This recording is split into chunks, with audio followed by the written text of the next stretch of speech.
ఆలోచించేది కానీ ఏం లేదు. ఇలా నా మాటనో మీ మాటనో కాదు, మీరు దయచేసి ఇక్కడ ఉన్న మీడియా మిత్రులను కూడా నేను కోరుతున్నా, మీరు కావాలంటే మీ కెమెరాను మీ గొట్టాలు పట్టుకొని పోండ్రి, ఏ ఊరికైనా పోండ్రి, ఆడ కూర్చున్న ఒక పెద్ద మనిషిని అడుగుండ్రి, అక్కడ తిరుగుతున్న మా తమ్ముళ్ళని అడగండి, పొలం కాడికి పోయి ఆడ పని చేసుకుంటున్న రైతులను అడగండి, లేదా రైతు కూలీలను అడగండి. కేసీఆర్ ఉన్నప్పుడు బాగుండేనా, ఇప్పుడు కాంగ్రెస్ వచ్చినాక బాగున్నదా అని గొట్టం పెట్టి కెమెరా పెట్టి అడుగుండ్రి. ఏం చెప్తారు ఇవాళ? కుల్లా ఈ మనిషి ఆ మనిషి కాదు, ఆఖరికి కాంగ్రెస్ కార్యకర్తలను కూడా జర్ర పక్కకు తీసుకుపోయి అడిగితే వాళ్ళు కూడా చెప్తాను ఏం దరిద్రం రా ఇది, ఏమో మంచిగా బ్రహ్మాండంగా ఉండే మంచిగా పల్లెంలో అన్నం తింటుంటే వీళ్ళు వచ్చి అనవసరంగా లేనిపోని మాటలు చెప్పి ఇవాళ తినే అన్నంలో మన్ను పోసుకున్నట్టు అయిపోయింది మా పరిస్థితి అని చెప్పి రైతులు ఊరూరా బాధపడుతున్నారు. ఇది వాస్తవం, ఈ ఊరు ఆ ఊరు కాదు. నేను రేవంత్ రెడ్డిని అడిగినా, అసెంబ్లీలో అడిగినా, రేవంత్ రెడ్డి గారు మీరు చెప్తున్నారు కదా రుణమాఫీ చేసిన అంటున్నావు కదా, ఆడికిడికి ఎందుకయ్యా నాకు అర్థం కాదు, సీదా నీ సొంత ఊరు కొండారెడ్డిపల్లె పోదాం, లేదా నీ సొంత నియోజకవర్గం కొడంగల్ పోదాం, లేదా నీ అత్తగారి నియోజకవర్గం కల్వకుర్తి, యాడికంటే ఆడిపోదాం, ఊరు కూడా నువ్వే డిసైడ్ చెయ్యు, తారీఖు నువ్వే డిసైడ్ చెయ్యు, పోదాం. ఏ ఒక్క ఊళ్ళేనన్నా 100% రుణమాఫీ అయిందని అక్కడ రైతులు చెప్తే నేను శాశ్వతంగా రాజకీయాలు ఇడిచిపెట్టి పోతా అని చెప్పి అడిగి, కనీసం ఆడ కూర్చున్నాడు తప్ప లేసుడు కూడా లేదు. ఎందుకంటే ఆయనకు కూడా ఎరికే మనసుకు కాలేదు పీకలేదు.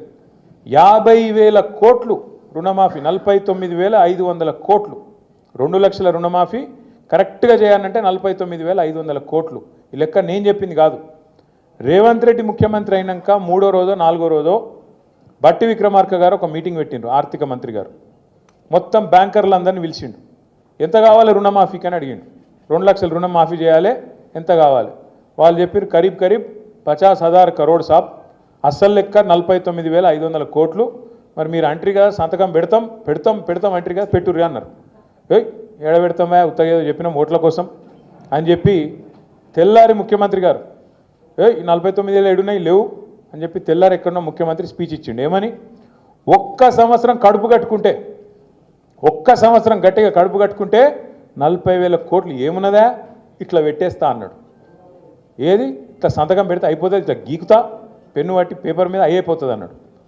సరే నేను నిజమే అనుకుంటే, నిజంగానే ఒక సంవత్సరం కడుపు కట్టుకుంటాడేమో, కాంగ్రెస్ వాళ్ళు ఏమైనా మారిపోయినరేమో, హిమాలయాలకు ఏమైనా ఆకుపసర దాగొచ్చిండ్రేమో, ఎట్లనే ఏమైనా మంచి వాళ్ళు అయిపోయినా వీళ్ళని నేను అనుకుంటే. మరి సంవత్సరం ఇప్పుడు సంవత్సరం మీద ఇంకో 6 నెలలు అయిపోయాయి. ఏమాయా మరి? అంటే కడుపు కట్టుకోలేదా, కడుపు ఆగుతలేదా, తినుడు కమిషన్లు. అందుకే 40,000 కోట్లు అన్న ముఖ్యమంత్రి క్యాబినెట్ కాడికి తీసుకొచ్చిండు రుణమాఫీ ఫైలు. క్యాబినెట్ కాడికి వచ్చే వరకు అందులో మళ్ళీ ఒక 9,000 కోట్లు ఎగిరిపోయింది. మొదలు 49,500 ఏది బ్యాంకులో మీటింగ్ పెట్టినప్పుడు, మళ్ళీ తెల్లారి మాటికే ముఖ్యమంత్రి 40,000 కోట్లు అన్నాడు, 9,000 ఎగిరిపోయింది. ఆడికెళ్ళి క్యాబినెట్కి వచ్చే వరకు ఇంకో 9,000 ఎగిరిపోయింది, 31,000 కోట్లు అన్నారు. ఆడికెళ్ళి అసెంబ్లీకి వచ్చింది బడ్జెట్, అసెంబ్లీకి వచ్చే వరకు 26,000 కోట్లు అన్నారు. అంటే ఏడ స్టార్ట్ అయింది కథ? 49,500 కేంచి 40,000 కేంచి 31,000 కేంచి 26,000కి వచ్చింది. పోనీ అదాన్ని ఇస్తారేమో అనుకున్నాం. ఆఖరికి మొన్న బట్టి విక్రమార్క గారు సావు కబురు చల్లగా చెప్పిండు. మళ్ళీ బ్యాంకులో మీటింగ్ పెట్టిండు. బ్యాంకులో మీటింగ్లో మనకు అర్థం కావద్దని ఇంగ్లీష్లో మాట్లాడిండు. కానీ మనకు కూడా కొంతమందికి ఇంగ్లీష్ వస్తుంది కదా, అందులో మాట్లాడిండు.